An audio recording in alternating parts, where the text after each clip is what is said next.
I'm sure a lot of you have run into that. If you get one nice day in the middle of winter and you want to go out for a ride, or if you just haven't ridden for a while for another reason and you go to start it up and your battery's dead.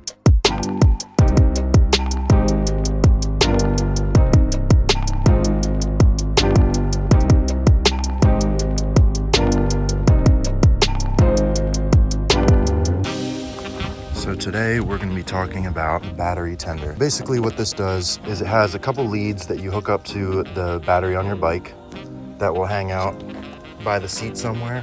Basically it will trickle charge your battery if it's sitting for a while or even just overnight.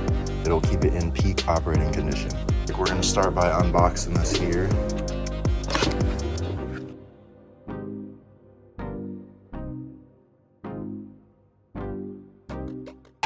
So inside the box, we're basically going to have three components. This is the wall-mounted charger with a plug end, and they're going to give you two different options to hook up to your battery. You're going to have the regular jumpers, if you want to use that, with a plug on the end.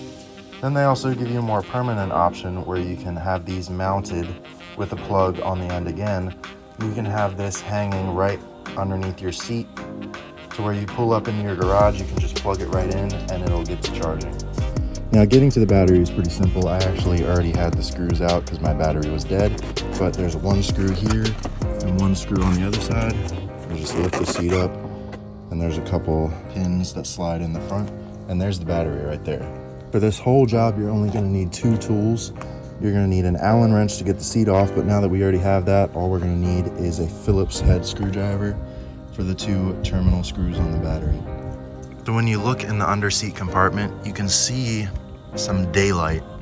There's actually a spot on both sides, but that's probably going to be your best option for feeding the cord through once you have it attached to the terminals. And that hole is going to come out right here above the passenger foot pegs. So probably what I'm going to do is I'm going to zip tie the plug end somewhere here so I can just have it right there to plug up when I pull into the garage. So the first thing I'm going to do is completely loosen both of the terminal screws.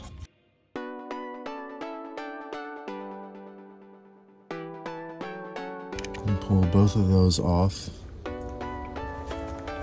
Alright, so we're going to attach both of these leads now to the terminal with the same screw. Get that started with my hand. Same thing on this side.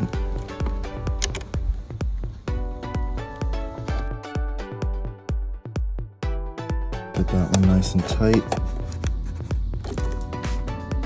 Same thing on the other side.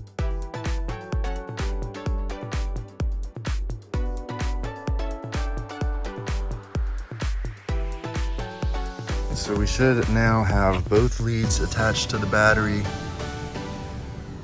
believe this is a fuse here. And now we're gonna try to run the plug end through that little hole. Let's see if we can fit it.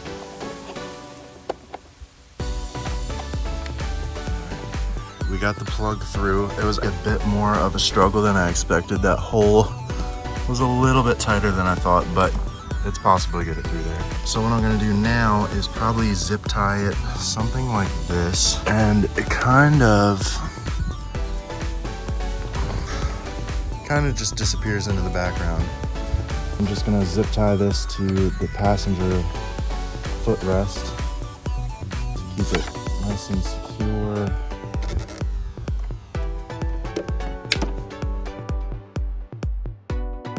So once we have all the leads connected up, it's probably a good idea to make sure your bike still has power. We should be good.